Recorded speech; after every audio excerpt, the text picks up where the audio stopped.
Hello, welcome to number 3 in the 3rd series of the Ricky Gervais Show, with me, Ricky Gervais, Stephen Merchant. Hello there. And of course, Karl Pilkington. Alright. Had a good week, Karl? Alright, just boring. It's a boring week. Because that sort of kidney operation I've had, it's just affected my life in a big way. How are you now, Carl? Are you feeling better? Better than it was last week. Because last week you really were not putting the effort in, were you? And it's your own fault, you got kidney stones, you don't drink enough water.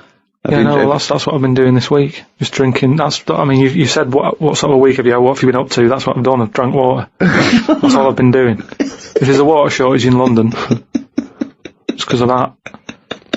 Honestly, that's what you have to do. It's just boring.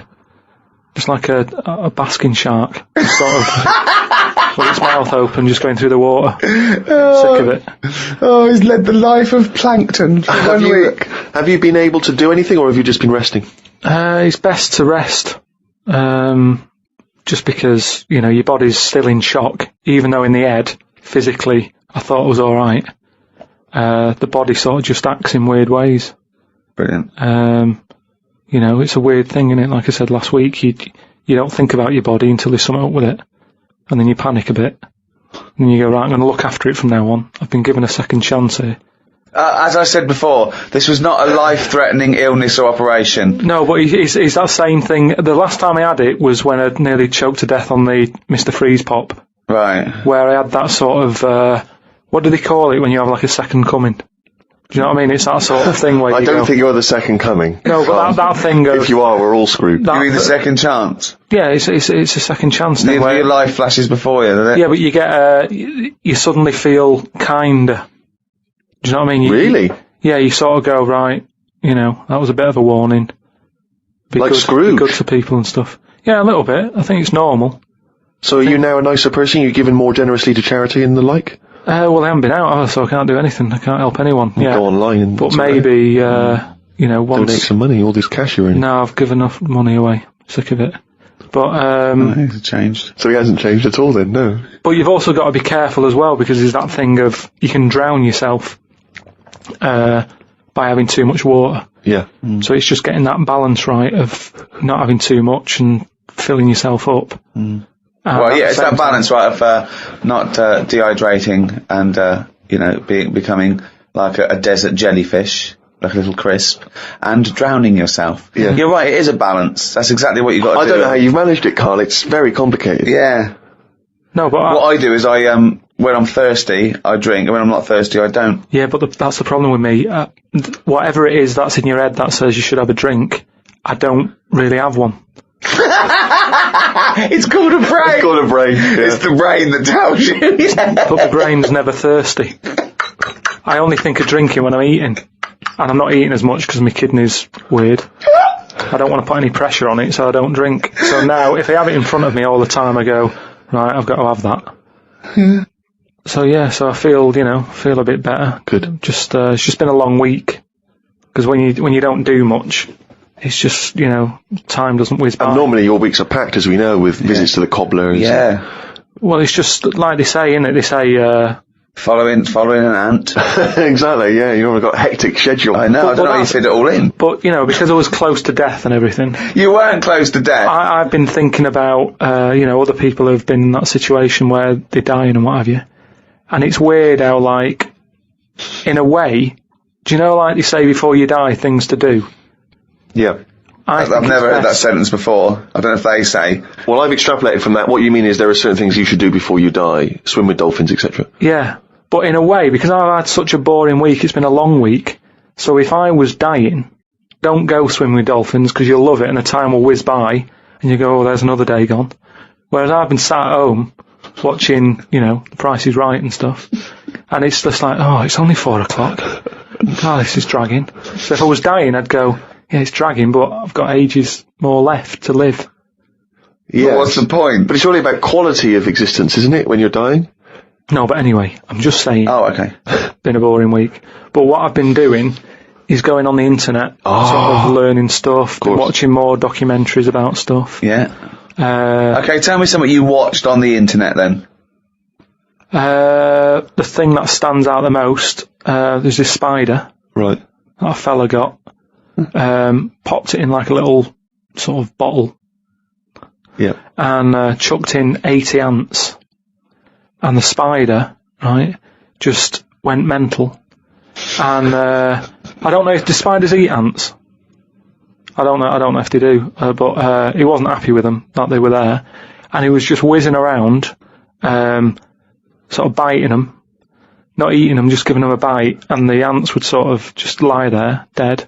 And spider had this system of sort of going, right, I'm going to put the dead ones over there, and it was biting them, dragging them across, putting them in a pile, killing another one, popping it in the pile, and by the end of it, it made like a little pile of dead ants, and he was just there sort of breathing heavily. And that was amazing, because I'd never witnessed that before. But you don't see that happening, do you, normally? So you think that if people are unfortunately passing away, sort of visiting Disneyland or whatever, they should Just learn stuff, just sure, make get on the internet and watch this spiders world is amazing. attacking ants. And just that thing of, last week you were saying how good ants were, and how they're brainy and they work hard and everything, yet none of them they didn't know what they were doing. There was panic going on. You watched them again, they were running backwards and forwards, and I remember like seeing a programme about ants where they're meant to sort of work together as a team, and if they climb up a person's leg, that person stood on their house, say, and they're all like, oh. There's a signal and they all bite at the same time. They all bite at once. Now, if that had done that on that spider, they sort of all go on it, and when they're all in position, one of them sort of goes, no, and it bites, and then it would do some damage, but there was none of that. But you've seen things like the Towering Inferno, where even humans panic crazily and jump out of windows and things until Steve McQueen comes along and saves the day, so...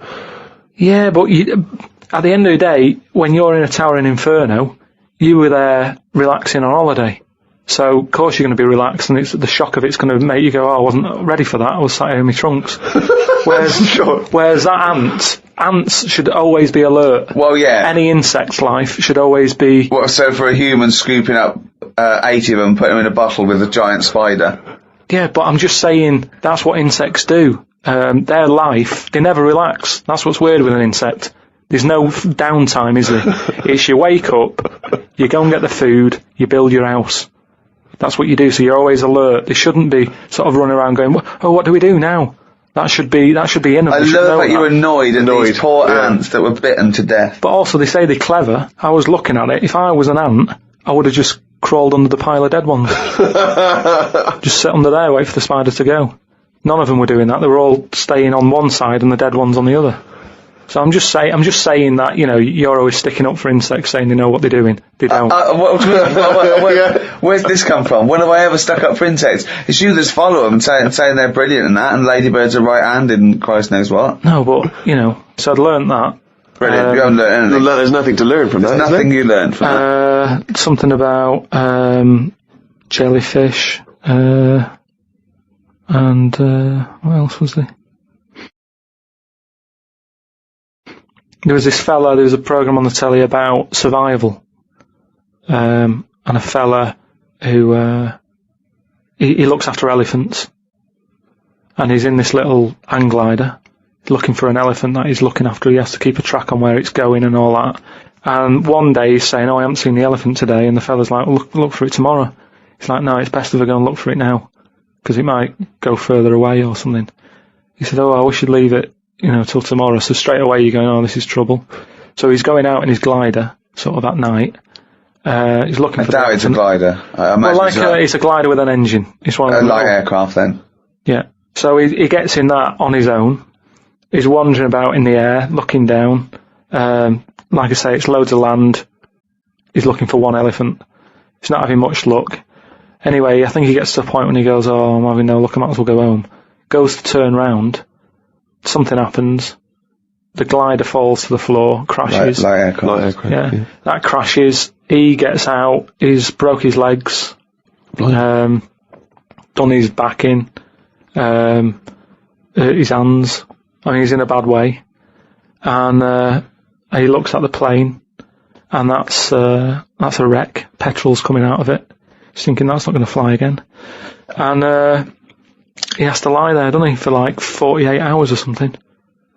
And in that time, everything's being chucked at him. He has a lion wandering around him. A scorpion walked over his leg. Some sort of dangerous snake went in his shoe. Yeah. What else is there out there? Some sort of bad ants. Just everything that's there that could cause a problem. He had it all in his line. I haven't seen this, but I suspect there's a lot of conjecture. Yeah. And it's telling a bit bad ants. Bad ants. No, just anything that you could think of that's out there to cause you a bit of a problem. Camels. He got hot. He got so hot his lips fell off. No, because you have to have a lot of juice to keep your lips sort of how they are. Right. So that's the sort of state he was in. Yeah. 48 hours. And yet he survived in the end. Someone came and found him. And you thought you were bored doing nothing? Yeah, no, well, he didn't even have the internet. Yeah, but he had a lot of insects. What would you do then if you landed, right? Supposing we all land, right? We're shipwrecked, okay? There's no food around. But there's a chance we might be saved, like, in a few days. We just got to stay alive just for a few days, okay?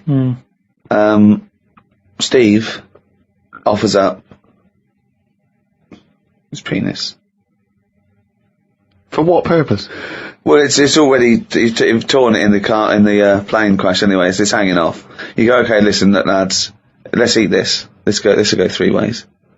I should be so lucky.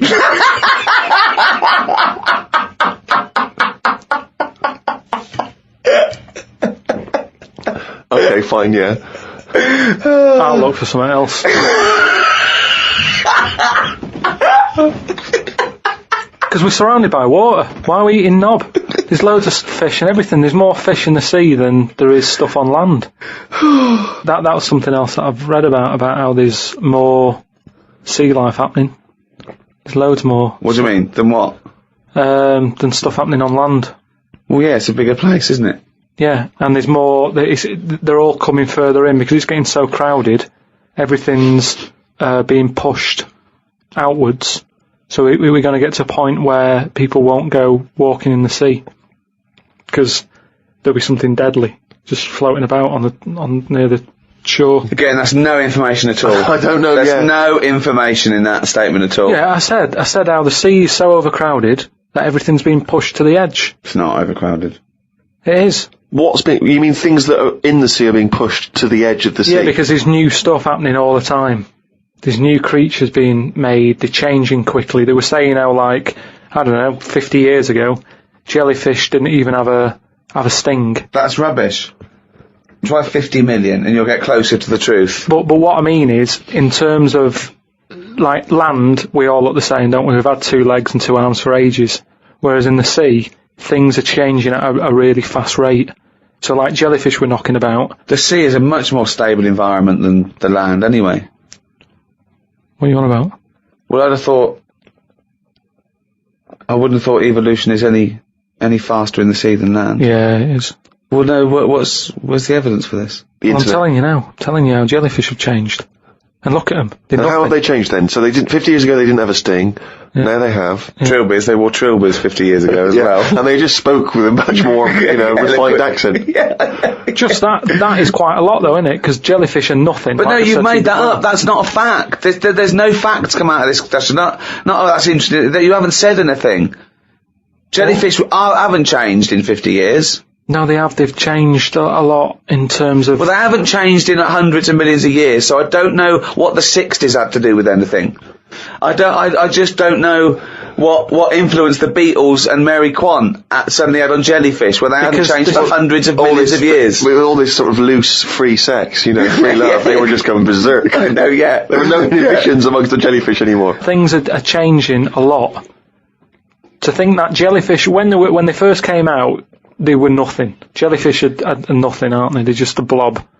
So when they first came out, when they were first released, new by Roncal. Yeah. But what I'm saying is, even though they were nothing, they've grown to have a bit of something, just to get by in a busy place. I don't know what you're talking about. It's all guesswork and conjecture. It's not guesswork. I've been it's off all all week. I've been nonsense. reading all this and watching stuff. Carl, you haven't learned anything. Well, that's not entirely true, because he's obviously learnt enough to have written a poem about some of these subjects. Oh, I love his poems. Are you getting into poetry now, properly? I really like it, yeah. Is Carl going to read this for me, Steve? If you want him to. I think so. I did one about my kidneys. What was it called?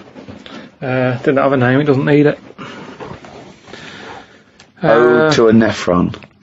Right, I did 2 about jellyfish. Excellent. I don't like jellyfish. They're not a fish, they're just a blob. They don't have eyes, fins or scales like a cod. They float about blind, stinging people in the seas, and no one eats jellyfish with chips and mushy peas. Get rid of them. And then there's just a shorter one I did about a jellyfish. It would be spiteful to put jellyfish in a trifle.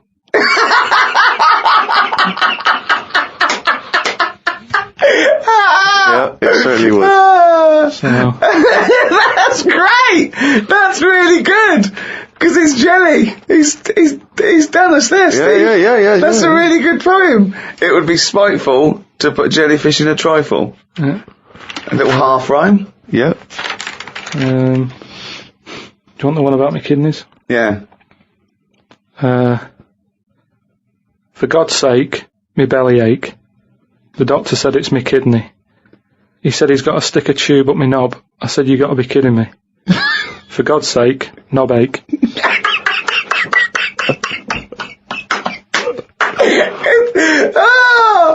Oh God! I'm sort of mildly disappointed that they're quite good. Yeah. No poet's ever written about jellyfish and kidneys. It's great! Oh God, I think you might have the market sewn up there. It would be spiteful to put a jellyfish in a trifle.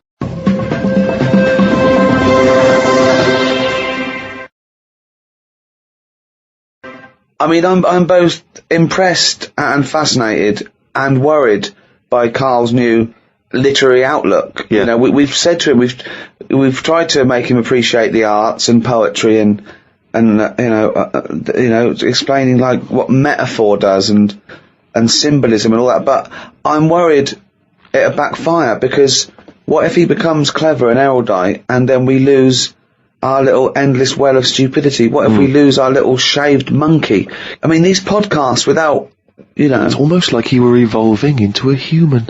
I mean, you've authored a book. Well, I have to say, I mean, without at the risk of sounding like we're shamelessly promoting it, I've only just looked at the book today, because that's the first time I've seen it, The World of Karl Pilkington, and I was very impressed by how legitimate it feels. I mean, it does feel like an actual Well, book. he's put so much work into it. I mean, He's done drawings, he's done extra thoughts and ideas, and it's very odd to think that has probably gone now into the British Library, which I think is obligated to take a copy of every book published. Incredible. I mean, let's be honest, it's not going to be on anyone's bookshelf, it'll be on their lavatory cistern, possibly next to their bed.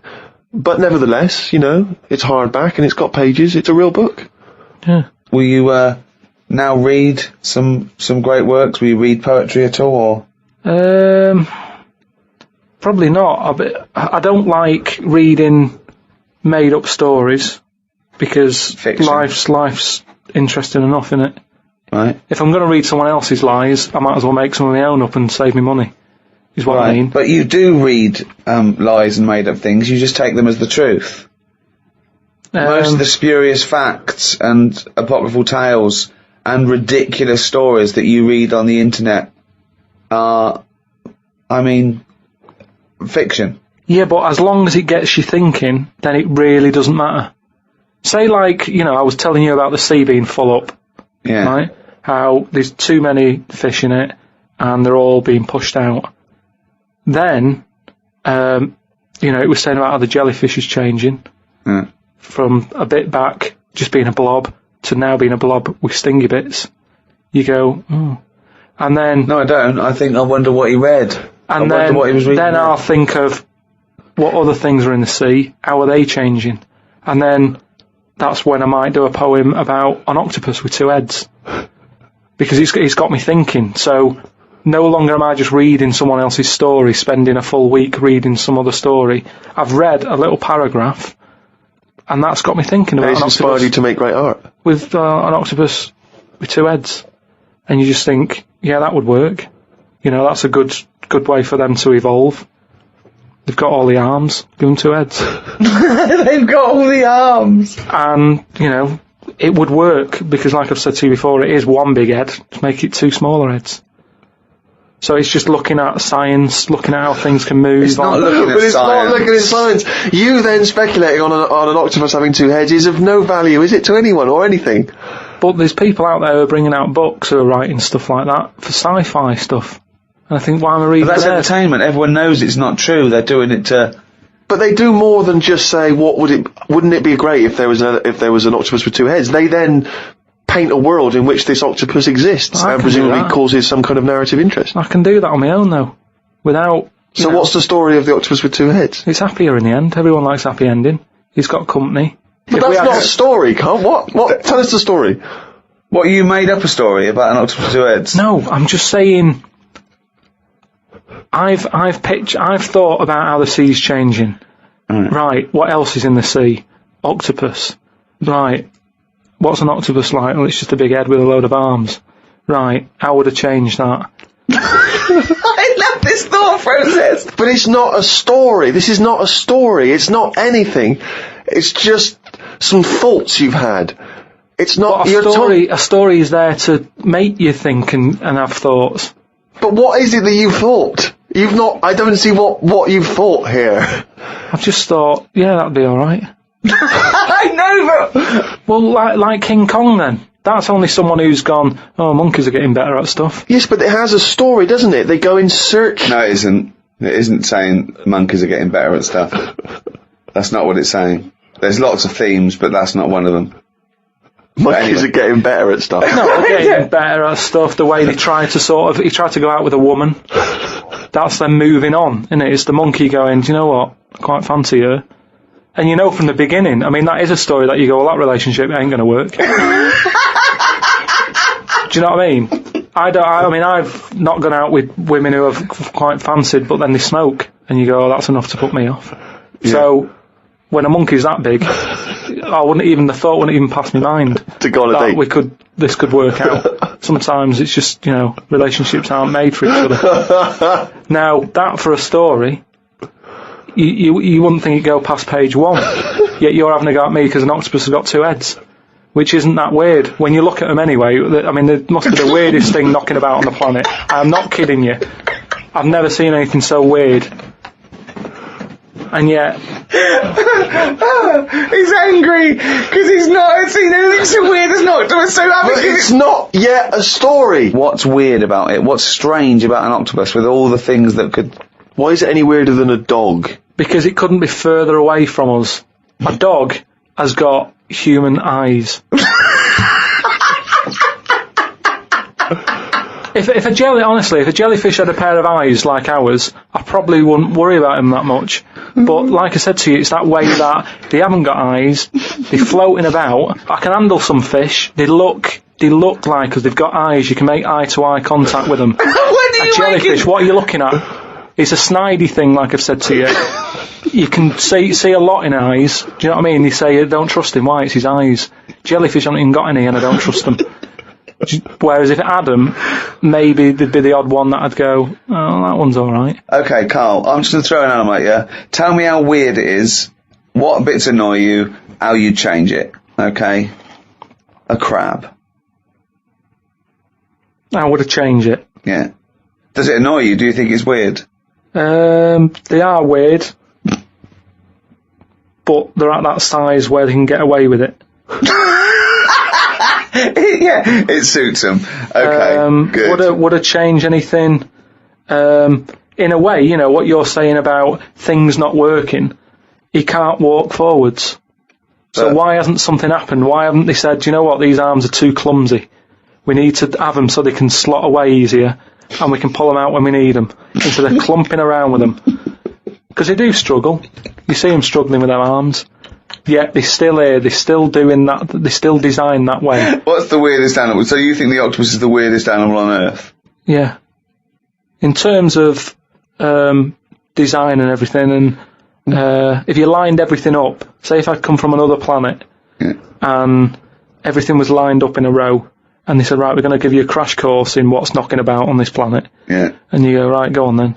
And you go, this is man, here's a woman, here's a dog, here's a cat, here's an octopus, I go, hang on a minute, what is this?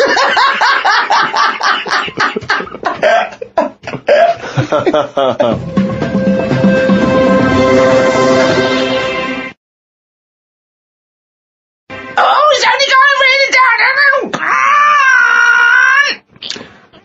That jingle, of course, signifies another reading from Karl Pilkington's diary. There was an animal in the paper today that I've never before seen. It's called an alpaca. They are gormless looking. The fellow who breeds them said they are easy to look after because they're used to harsh conditions because they normally live in the mountains. The problem with this is they will turn useless eventually, and then if we tried to bung it back on the Andes, they won't like it. It's like how people win these live like a star for a week competitions. They're not good for anyone. Okay. Do you know what I mean? If something's living somewhere... But he's not going to why are we send them gonna back bung to it the back? Andes. He's presumably breeding them for something else. Yeah, but say if eventually, the world's getting busy, there's hardly any room, and we go, right, what can we shift here? What's getting in our way that we can shift? Well, those funny-looking things came from the Andes, bung them back. All right, then let's put them back. And they go, oh, they don't like it. They're not surviving, they're dying out. Why did we bring them here? Oh, it was closer. Yeah, but look, we've died out now of the... Sorry, this is not with yourself. This isn't happening. Don't get angry about it like it just happened and you're sick of it. None of this has happened No, yet. I'm just looking at how it will happen. Leave them where they were. But you're getting angry about things that you're speculating on now. It's absurd, Carl. Not once have I read here about your anger about terrorism or international, political injustice. Not once have you written about that. Only about the fact we may send animals back to the Andes. I know, but just because it just annoyed me, that's all. They brought them here. Some fella's getting a load of praise because they brought this weird animal into the country. And yet, it's like, well, they were on the Andes for a reason. Leave them there. It was happier there. I feel guilty when I open a bag and a fly flies out of it, and I think, where's that come from? What bag are you opening with flies? What bag? No, just when, the bag I took the computer home in, a fly flew out of it, and I thought, when did that get in that bag? Wherever brought that from? And it's the same thing. It doesn't want to be somewhere else. It was where it was. And that's the same with this Polaco, or whatever. Great news. Get $25 cash back on the purchase you just made. Sign up It's now. amazing. It really is the ramblings of a madman, isn't it? Some new sea thing has been found. That's the headlines on the news. It wasn't found by sea experts. It was found on eBay. Someone was selling it for $5. I don't see the point in buying something that you don't know what it is. What do you mean? What do you mean? It was... Someone's found some sort of shell with a thing living in it. Right. They thought, oh, I've never seen one of these before, I can flog it on eBay. Someone bought it and then wanted to look after it, went to some sea expert, and they said, oh, I don't know what that is. That's the story. It's just Great weird news. how Now you can get stuff's up to being found on $25 eBay. cash No, it wasn't back found on on any eBay though, was buy.com it? purchase. Yeah, but that's where the specialist people sort of picked up on it. It's just weird that... I mean, all I was saying is I wouldn't want one. If you don't know how to... If it's a new creature, you don't know what makes it happy. When you get a kitten, you go, stroke its head. Loves it. Right? And you can do that knowing that it's liking it. If I had a little seashell, and you go, does it sit in water? I don't know. Do you know what I mean? You could end up doing more damage. So that's why I wouldn't want it. It's nice to have rules in it. It's nice to know what you're doing with something.